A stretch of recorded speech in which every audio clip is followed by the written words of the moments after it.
Shalom, selamat pagi Bapak Ibu yang terkasih di dalam Tuhan Yesus. Kita berkumpul kembali di Jum Semah Adonai. Hari ini adalah hari Selasa, yang melayani kita adalah Bapak Pendeta Daniel Palungan. Dan Bapak Ibu, sebelum kita masuk di dalam renungan yang lebih dalam, mari kita akan bernyanyi bersama-sama yang akan dinyanyikan oleh Pak Frans. Lagu pertamanya yang berjudul Ku Mau Iring Tuhan.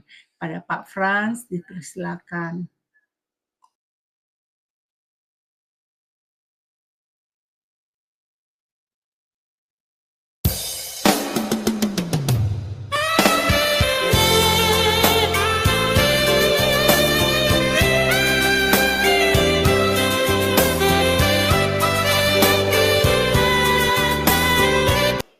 Amin.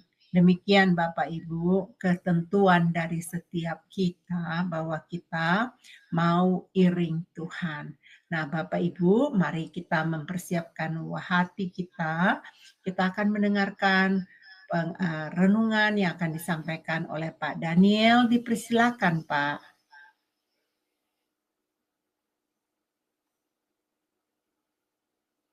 Shalom Bapak Ibu Saudara-saudara yang saya kasihi di dalam Tuhan Yesus.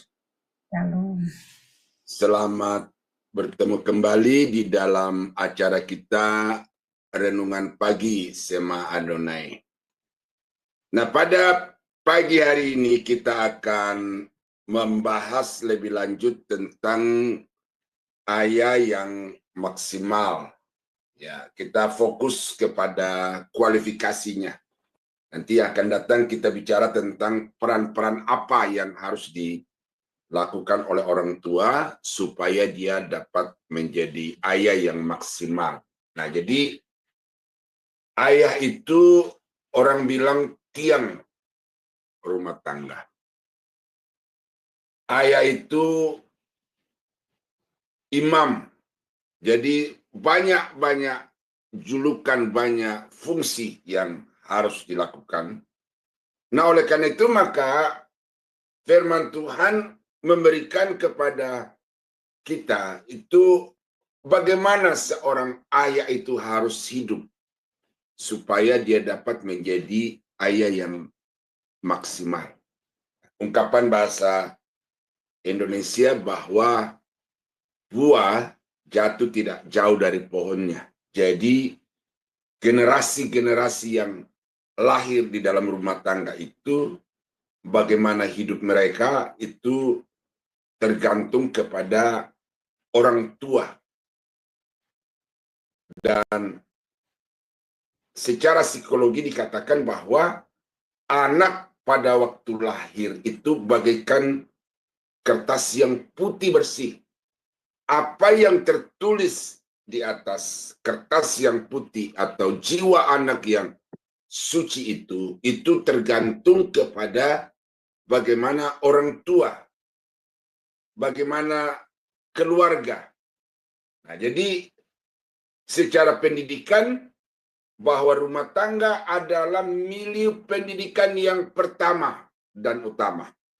Di sekolah itu nomor 3. Nomor 1 adalah rumah tangga, nomor 2 adalah masyarakat, nomor 3 adalah sekolah. Itu urutan-urutan lingkungan pendidikan seorang anak. Nah, jadi kita melihat bahwa pembentukan seorang anak itu tergantung kepada orang tuanya. Ya.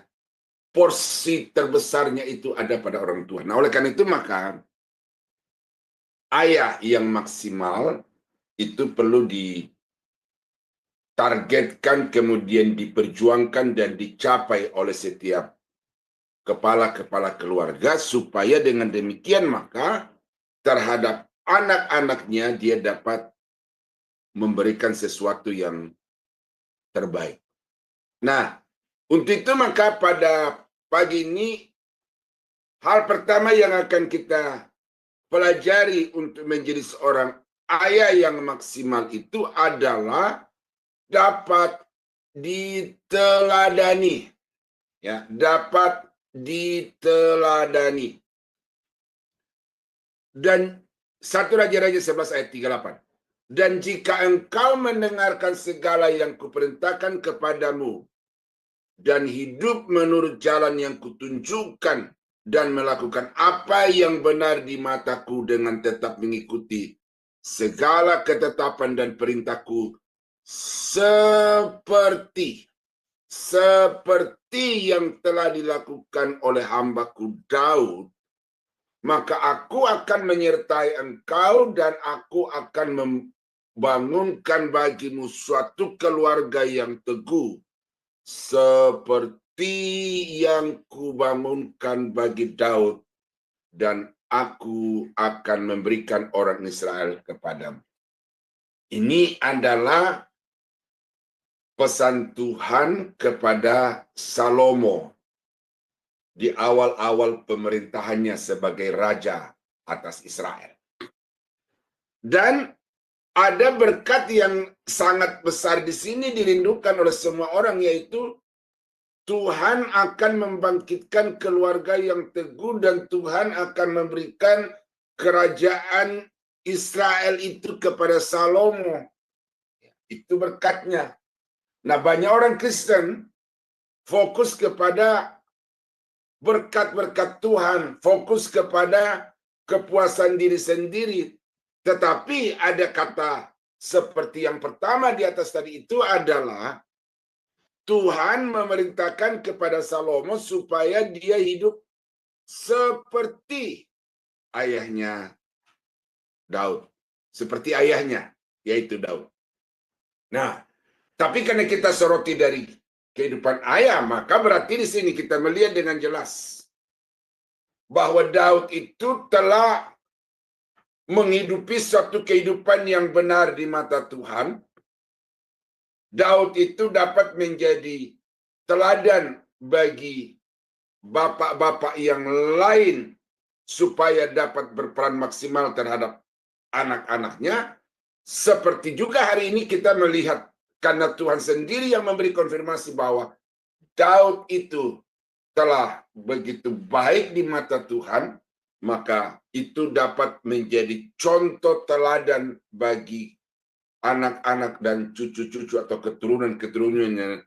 Kita baca di sini bahwa Tuhan memerintahkan kepada Salomo supaya dia mengikuti teladan ayahnya, supaya dia hidup seperti yang telah ditunjukkan oleh bapaknya, oleh ayahnya, baik di hadapan Tuhan maupun di hadapan sesama dan juga di hadapan rakyatnya. Nah, saudara-saudara, itu saya tangkap dari ayat ini bahwa Daud memang bukan orang yang sempurna kalau kita baca di dalam Alkitab, tetapi karena ini Tuhan sendiri yang mengatakan bahwa jikalau engkau hidup seperti Daud ayahmu itu yang telah melakukan apa yang benar di mataku, yang mengikuti segala petunjuk-petunjukku, maka tidak ada keraguan, tidak boleh ada kesangsian bagaimana Daud bisa menjadi teladan.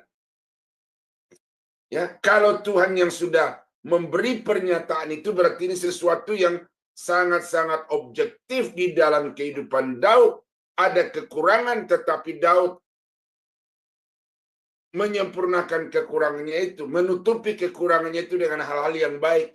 Daud jatuh dalam dosa, tetapi ketika dia sadar akan dosa-dosanya, dia bangkit dari kehidupan yang berdosa itu, kemudian dia bertobat sepenuhnya kepada Allah dan melakukan apa yang diperkenankan Tuhan.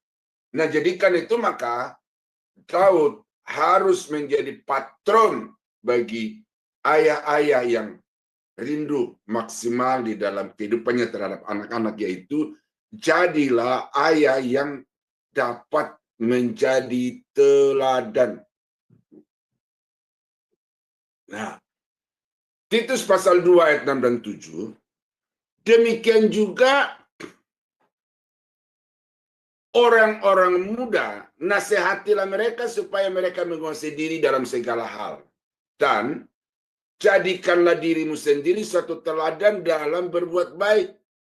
Hendaklah engkau jujur dan bersungguh-sungguh dalam pengajaranmu. Nah, ini perintah Tuhan kepada Titus sebagai seorang rohaniawan kepada anak-anak rohaninya, dan dalam hal ini khusus anak-anak muda, supaya Titus itu menampilkan diri sebagai sosok yang tidak hanya mengajar, yang tidak hanya menganjurkan, tetapi kemudian Titus juga diminta oleh Paulus untuk dapat menunjukkan satu kehidupan yang dapat diikuti oleh anak-anak rohaninya, supaya pelayanannya itu sungguh berkenan kepada Tuhan. Nah, jadi saudara kita melihat di sini bahwa secara fisik, secara rohani, ya ayah secara fisik, ayah secara rohani itu diminta untuk memberi teladan.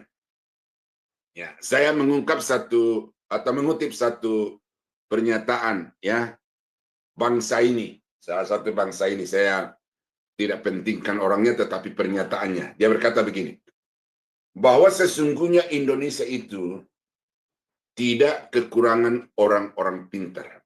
Dan itu sungguh terbukti.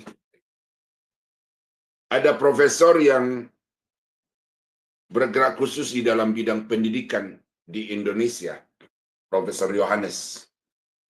Dia pergi ke tanah Papua, dicari orang-orang yang menurut orang itu orang paling bodoh, paling tidak bisa. Dia ambil, dia rekrut, kemudian dia bina. Lalu yang sangat mengejutkan adalah Pak Yohanes ini berani menampilkan seorang anak SD untuk memberi perkuliahan di Universitas Cendrawasih di Jayapura. Anak SD memberi perkuliahan kepada mahasiswa. Betapa pintarnya. Dan itu menurut salah satu warga masyarakat tadi, bahwa Indonesia tidak kekurangan orang pintar. Cuma yang menjadi masalah di Indonesia adalah kita kekurangan keteladanan. Nah, siapa yang tidak dapat diteladani itu ya birokrat-birokrat, politisi-politisi yang sesungguhnya mereka adalah ayah-ayah. Di kantor mereka adalah bos, adalah pegawai-pegawai pemerintah, tetapi ketika kembali ke rumah, mereka adalah ayah. Nah, jadi walaupun mereka di rumah itu dapat memberikan satu ajaran kepada anak-anaknya begini, begitu, dan lain sebagainya, tetapi karena fakta kehidupan di dunia kerja mereka itu tidak dapat memberi contoh, maka pada akhirnya apa yang mereka regenerasikan kepada anak-anak dan cucu-cucu mereka itu adalah perilaku yang korup. Perilaku yang korup. Nah, jadi karena itulah saudara kekasih dalam Tuhan, sebagai orang-orang percaya, kita di sini diminta oleh Alkitab untuk dapat menampilkan diri kita sebagai teladan. Paulus berkata, salah satu ayatnya, apa yang telah engkau dengar daripadaku, apa yang telah engkau terima daripadaku, apa yang telah engkau pelajari daripadaku, dan ini, apa yang telah engkau lihat padaku, lakukanlah semuanya itu. Ya, jadi ini menjadi satu topik khotbah bagi saya, seorang hamba Tuhan yang dapat dilihat. Tidak cukup didengar, tetapi harus dapat dilihat. Nah, dapat dilihat itu artinya apa? Perilaku, sikap, perbuatan. Nah, jadi seorang anak Tuhan itu tidak cukup berkata-kata, tetapi harus dapat memberi contoh, teladan, patron kehidupan Kristen yang sesungguhnya. Nah, itu yang pertama hari ini. Bagaimana supaya kita dapat menjadi ayah yang maksimal di dalam rumah tangga kita masing-masing, maka kita harus dapat menjadi contoh dan teladan.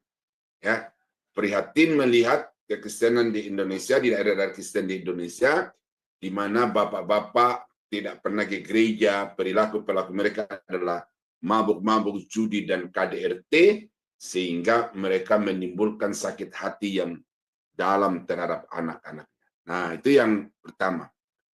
Yang kedua hari ini adalah teguh dalam beriman.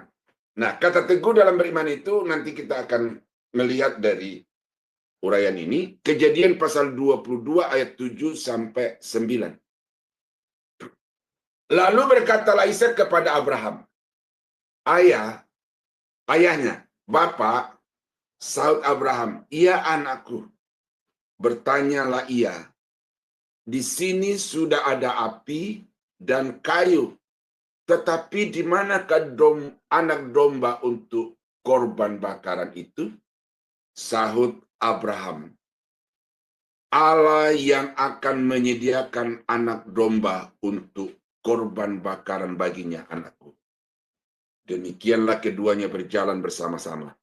Sampailah mereka ke tempat yang dikatakan Allah kepadanya. Lalu Abraham mendirikan mezbah di situ. Disusunyalah kayu, diikatnya Ishak anaknya, dan diletakkannya di mezbah itu di atas kayu api. Saudara-saudara, kalau saudara membaca ayat ini, itu sepertinya datar. Ya. Tapi coba saudara masuk dalam jiwa Abraham. Dan saya nonton, saya lupa judul filmnya, kalau tidak salah film The Bible. Ya. Ketika Abraham, Ishak, dan bujangnya sedang menuju ke Bukit Moria itu, pada satu tempat Abraham menyimpang. Dia pergi menyendiri ke dalam satu goa. Lalu di dalam goa itu dia berteriak sekencang-kencangnya. Dan saya menangkap itu adalah ekspresi dari pergumulan yang teramat berat di dalam kehidupan Abraham. Karena dia tahu persis apa yang dia sedang lakukan. Dia diperintahkan oleh Tuhan pergi ke Bukit Moria untuk menyembelih anaknya itu sendiri dan kemudian mempersembahkannya kepada Tuhan sebagai korban bakaran. Jadi ada satu pergumulan, ada satu tekanan yang teramat berat di dalam jiwa Abraham, sehingga dia masuk di dalam goa dari gunung itu, lalu dia berteriak sekencang-kencangnya, melampiaskan kegelisahan, kegundahan, dan pergumulan yang teramat berat. 25 tahun dia menunggu anak itu, dan akhirnya dia datang pada giliran yang kedua. Giliran yang pertama itu adalah Ismail, tetapi kemudian datang Ishak sebagai anak perjanjian, dan sekarang anak itu diperintahkan oleh Allah sendiri untuk potong dengan tangannya sendiri, lalu bakar dengan tangannya sendiri. Saudara, ini bukan sesuatu yang mudah. Saya pernah, waktu anak saya masih kecil, anak nomor 2, karena saya diminta untuk membantu main musik di satu gereja yang menggunakan kebaktian kebangunan rohani, dan karena itu saya buru-buru di rumah. Ya, saya harus kasih makan anak saya ini waktu dia lagi lucu-lucunya, sekitar mau 1 tahun itu dia sedang aktif-aktifnya. Saya kasih makan sambil berdiri, lalu di atas meja itu ada sebuah pisau yang saya bawa dari kampung saya, itu saya gosok begitu tajam. Ya, saya lihat bapak saya ketika dia gosok dia punya tagi ayam itu, dia tusuk ke kukunya ujungnya itu. Kalau kukunya itu sudah tertusuk oleh taji itu, dia berhenti untuk menggosok. Nah, saya gosok pisau itu begitu tajam seperti itu. Nah, ketika anak ini saya kasih makan, dia tampar itu ujung pisau, gagang pisau, pisaunya mental. Lalu nusuk ke matanya. Dia teriak dan dari matanya keluar darah. Jadi langsung di pikiran saya itu, anak saya picek. Anak saya akan dibully, diejek oleh teman-temannya karena picek, karena dari matanya itu keluar darah, saudara, kena pisau. Itu badan saya gemetar, saya menangis di waktu itu. Tapi karena tugas harus pergi latihan untuk mempersiapkan KKR, saya biarkan anak itu tidur, lalu sesudah tidur saya pergi. Ya, saya pergi dengan hati yang gundah gulana karena kesalahan yang tidak sengaja tetapi fatal akibatnya. Tapi puji Tuhan ketika saya pulang, ya rupanya pisau itu hanya menusuk kulit matanya saja bagian dalam dari. Nah, jadi saya bisa bandingkan di situ. Ya, anak saya kena pisau dan meneteskan darah itu saya gemetar begitu luar biasa. Nah sekarang Abraham harus menusuk anaknya sendiri dengan pisau di tangannya sendiri. Kemudian setelah itu dia menaikkan di atas mezbah, lalu kemudian dia menyalakan api. Ini bukan sesuatu yang mudah. Dan sekarang anaknya bertanya, Bapak, ada kayu bakar, semuanya sudah siap, tetapi mana dombanya? Loh, ketika pertanyaan itu diajukan oleh Ishak kepada ayahnya, coba saudara masuk di dalam jiwa Abraham. Apakah itu tidak merupakan pisau yang menusuk-nusuk hatinya? Bisa saja pikiran Abraham berubah dalam situasi seperti itu. Tetapi saudara-saudara yang saya perhatikan di sini, dan ini yang luar biasa adalah Allah yang akan menyediakan anak domba untuk korban baginya. Anakku. Tidak usah khawatir, tidak usah ragu, tidak usah bertanya-tanya. Pokoknya Tuhan yang menyuruh, Tuhan yang akan menyediakan. Lalu sesudah itu, mereka berjalan melanjutkan perjalanan sampai di atas Bukit Moria itu. Apa yang diperintahkan Tuhan kepada Abraham dilakukan.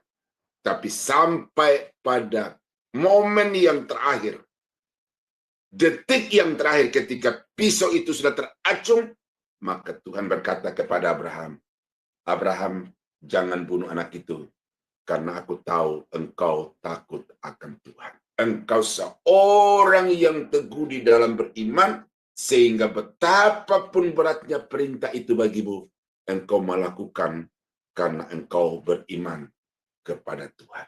Nah, jadi saudara-saudara kekasih dalam Tuhan, Abraham, Ishak, ayah dan anak. Bagaimana Abraham telah menampilkan diri sebagai sosok yang dapat menjadi contoh teladan bagi kita untuk menjadi ayah yang maksimal adalah dengan terus beriman, terus percaya, terus berserah kepada Tuhan.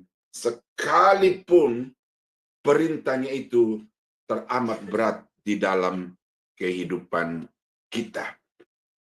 Nah, ini laki-laki yang tua hendaklah hidup sederhana, terhormat, bijaksana, sehat dalam iman, sehat dalam kasih, dan sehat dalam ketekunan. Tetapi yang saya tekankan di sini berkaitan dengan Abraham adalah seorang laki-laki tua, seorang ayah itu harus sehat dalam iman. Nah, jadi di sini Bapak Ibu Saudara yang kekasih dalam Tuhan, khususnya Bapak-bapak, kita tidak cukup sehat secara ekonomi.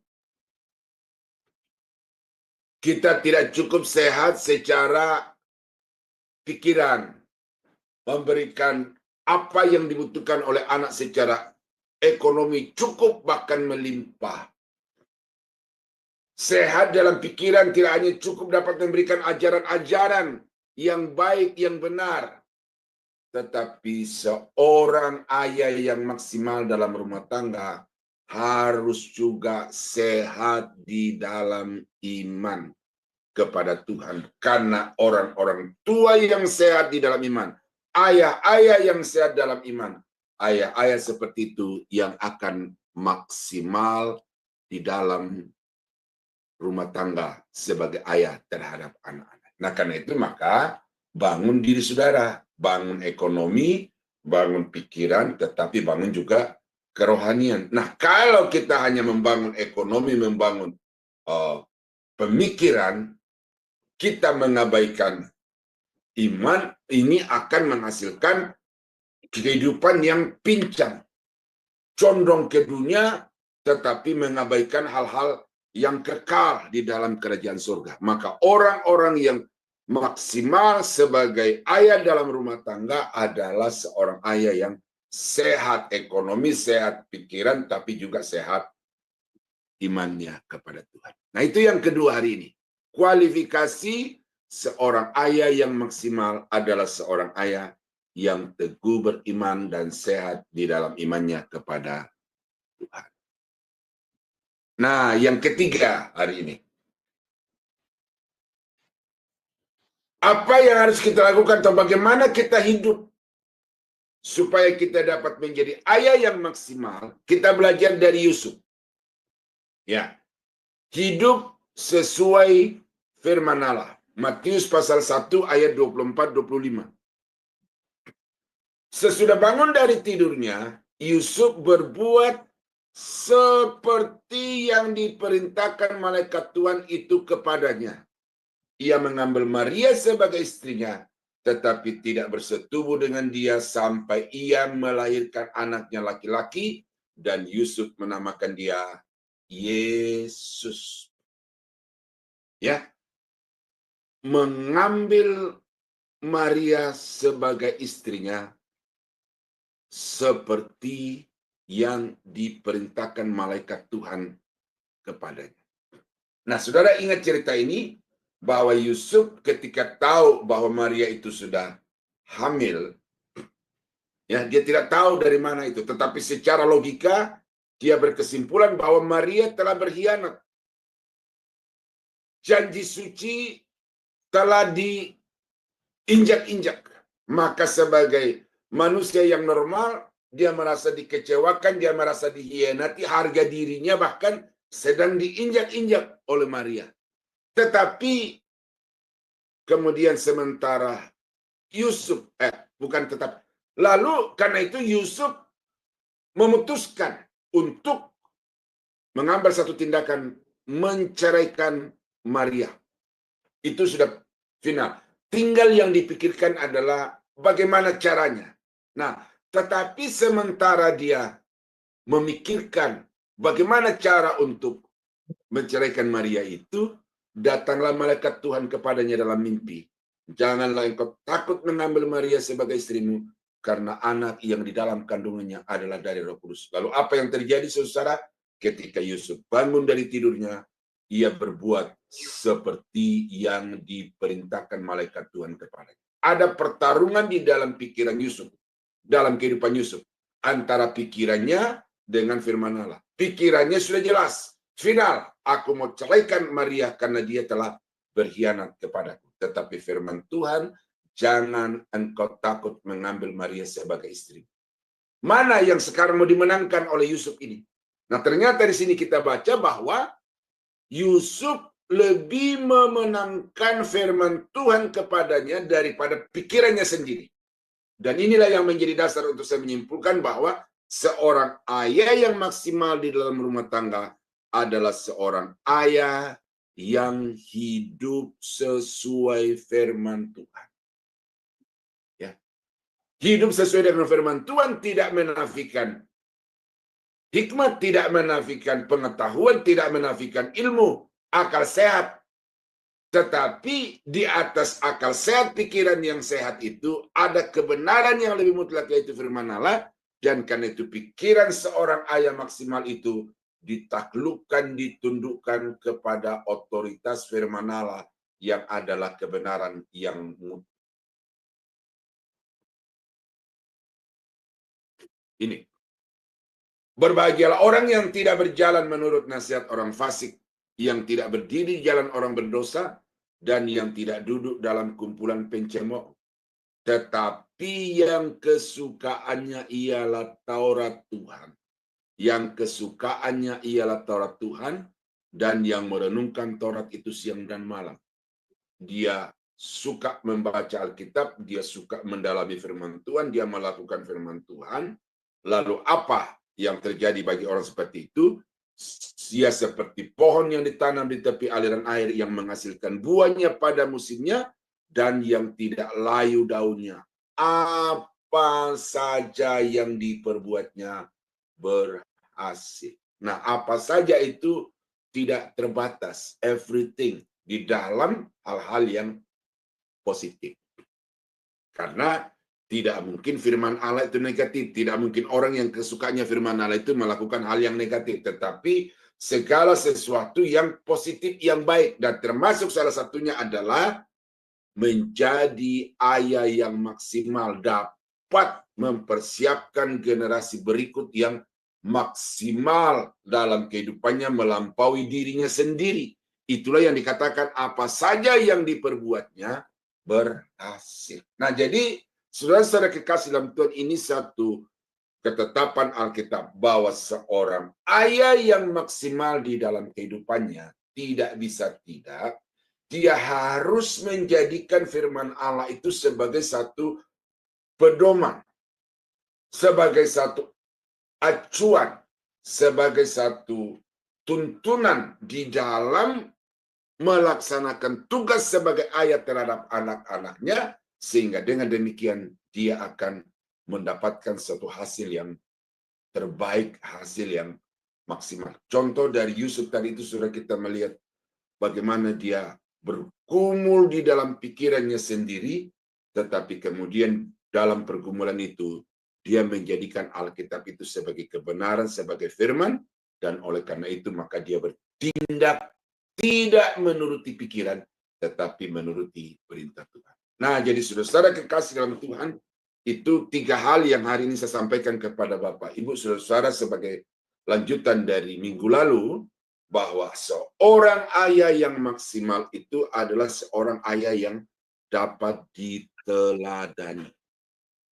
Menampilkan hidupnya terhadap anak, menampilkan dirinya terhadap anak, tidak dengan kata-kata semata, tetapi dengan perilaku sikap hidup. Yang kedua, seorang ayah yang maksimal adalah seorang ayah yang imannya sehat dan teguh, berpegang teguh kepada imannya itu, melakukan, mentaati apa yang diperintahkan oleh Tuhan yang dia imani itu, seperti Abraham. Dan yang ketiga, seorang ayah yang maksimal di dalam kehidupannya adalah seorang ayah yang setiap tindakannya, baik di dalam perkara yang besar maupun dalam perkara yang kecil, itu dia putuskan berdasarkan kebenaran firman Tuhan. Nah, jadi itulah yang Alkitab katakan pada kita Bapak Ibu, bagaimana untuk menjadi ayah yang maksimal. Ya, tentu ini tidak mesti atau tidak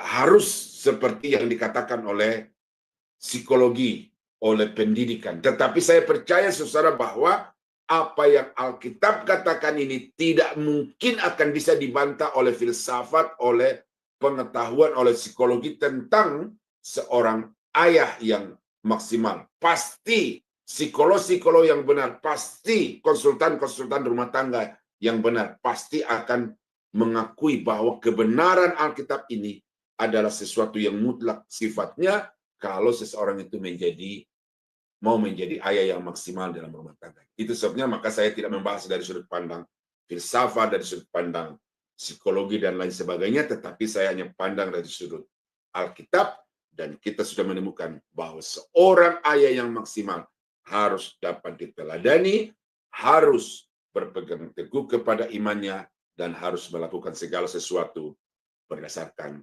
firman Tuhan. Nah, kiranya Tuhan Yesus memberkati Bapak Ibu, dan khusus untuk Bapak-Bapak kiranya firman ini dapat menjadi pedoman untuk dapat mencapai apa yang Bapak Ibu harapkan di dalam kehidupan ini. Tuhan Yesus memberkati, saya kembalikan kepada moderator. Terima kasih Pak Daniel, wejangan yang sangat luar biasa. Kalau Bapak Ibu mendengarkan pengajaran yang dari sesi yang 1 minggu lalu, Pak Daniel telah mengupaskan bahwa seorang ayah yang maksimal itu yang bagaimana, yaitu seorang ayah yang perkataannya yang bisa menghidupkan. Dan yang kedua minggu lalu adalah bersih kelakuannya. Dan yang ketiga itu adalah hidup takut akan Allah.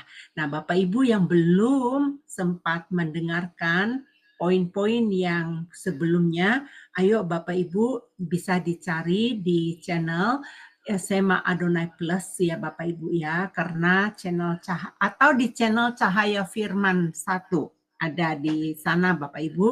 Bapak Ibu bisa melihatnya ya di Cahaya Firman 1. Tapi kalau di Cahaya Firman yang sekarang belum sempat diupload oleh Mas Agus. Nah Bapak Ibu, apa yang telah dipelajari tadi saya juga berharap, karena banyak sepengetahuan saya ibu-ibu nih Pak Daniel, bercerita kalau para suaminya sebagai kepala rumah tangga tidak peduli bagaimana kriteria yang harus dilakukan sebagai ayah, sebagai orang tua supaya mendapatkan figur contoh buat anak-anaknya gitu ya. Dan saya menghimbau agar Bapak Ibu terus kita berdoa buat keluarga-keluarga Kristen supaya terus bertumbuh di dalam kebenaran firman Tuhan. Baik Bapak Ibu, mari kita satukan hati di dalam doa. Bapa kami yang bertata di kerajaan surga, sungguh kami bersyukur Bapa dan berterima kasih bahwa Bapa tidak pernah meninggalkan kami anak-anaknya. Bahkan hari ini ya Bapa, melalui renungan pagi yang disampaikan oleh Pak Daniel, memberikan nasihat kepada seorang ayah ya Bapa untuk dapat melakukan kebenaran firman dan menghidupkan kebenaran firman. Biarlah 3 poin tadi yang disampaikan oleh Pak Daniel, seorang ayah yang sifatnya Tuhan baik sehingga dapat diteladani oleh anak-anaknya. Dan juga ya Bapak, orang ayah yang teguh imannya. Ya, ini penting sekali ya Bapak, yang harus dipunyai oleh setiap ayah. Kemudian ayah yang hidupnya sesuai dengan firman Allah.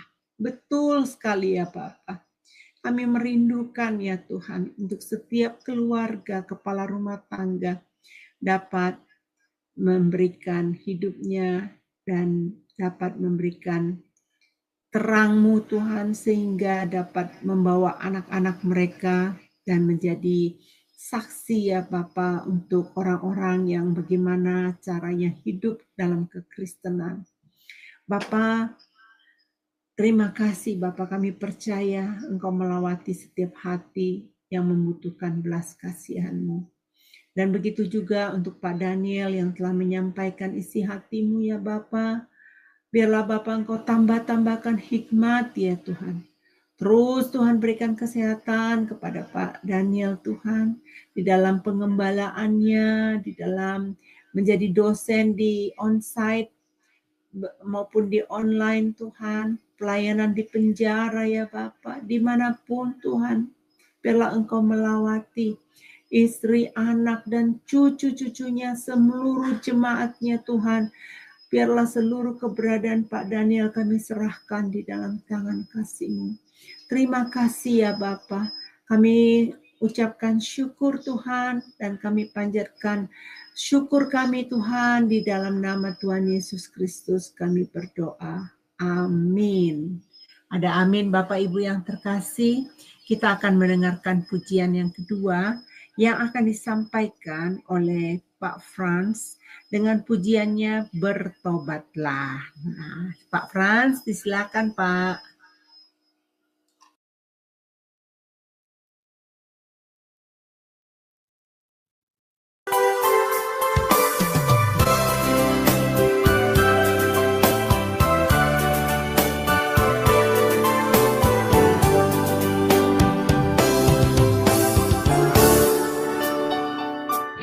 Bertobatlah dan balik pada Bapa, Dia tumbuhkan dengan kesetiaannya.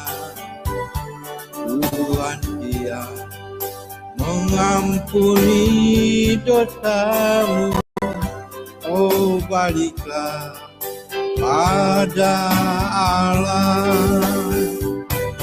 Oh baliklah pada Allah, jangan lambat, hai sobatku,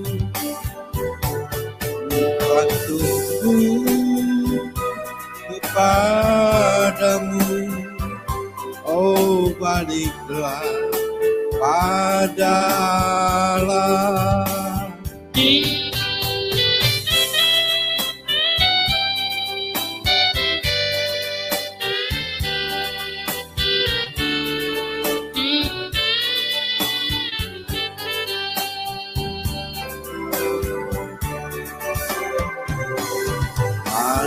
Balik pada tangan kasih-Nya, dan Allah kau rasakan hangatnya, kau akan hidup dalam kelimpahannya. Oh, baliklah pada Allah. Oh, baliklah pada Allah. Jangan lambat, hai sobatku.